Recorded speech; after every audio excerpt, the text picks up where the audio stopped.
Mummies நர்சம்மா டிப்ஸுக்கு welcome. நான் நர்சக்கா Nandini. Baby என்னதான் சாப்பிட்டாலும் வெயிட் கெயின் ஆக மாட்டேங்குது அப்படின்னு சொல்லிட்டு கவலையா?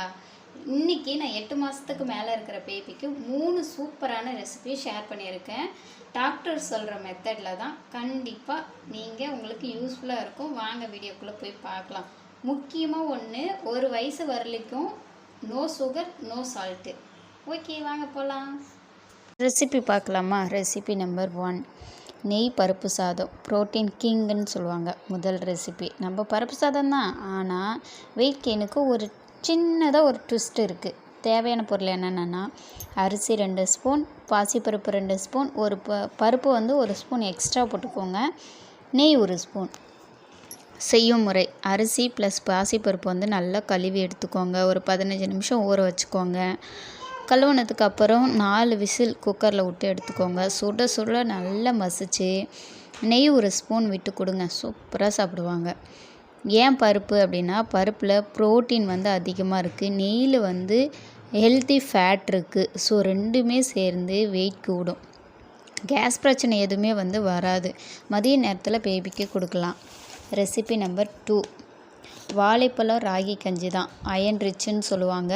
2வது ராகி கஞ்சி வந்து வெயிட் கெயின் ப்ளஸ்ஸு ரத்தம் வந்து அதிகரிக்கும். சரிங்களா? தேவையானது: ராகி மாவு 1 ஸ்பூன் எடுத்துக்கோங்க, சின்னதாக ஒரு வாழைப்பழம் எடுத்துக்கோங்க, நெய் 1/2 ஸ்பூன் எடுத்துக்கோங்க. செய்யும் முறை: ராகி மாவு வந்து நல்ல கஞ்சியாக காய்ச்சிட்டு ஆறுனதுக்கப்புறம் வாழைப்பழத்தை நல்லா மசித்து அந்த வாழைப்பழத்தை ராகி கஞ்சிலேயே கலக்கி நல்லா கடைசியாக நெய் வந்து ஆட் பண்ணிவிட்டு அதுலேயே கொடுத்தீங்க அப்படின்னா சூப்பராக சாப்பிடுவாங்க.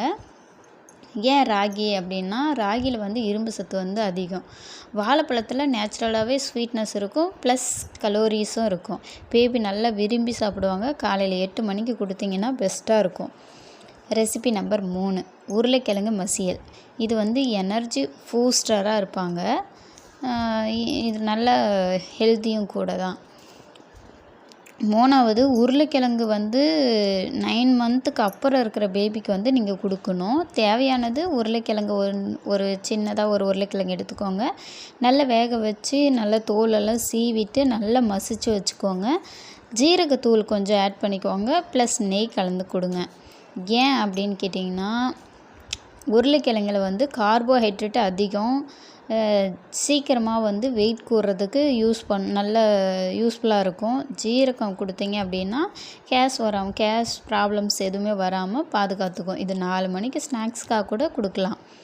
3 முக்கியமான டிப்ஸ் இருக்குது. அது என்ன அப்படின்னு பார்த்தீங்கன்னா, 3 நாளைக்கு ஒரு புது பொருள். இப்போ ஒரு புது சாப்பாடு ஒரு குழந்தைக்கு கொடுக்குறீங்க அப்படின்னா 3 நாள் கண்டிப்பாக தொடர்ந்து கொடுங்க.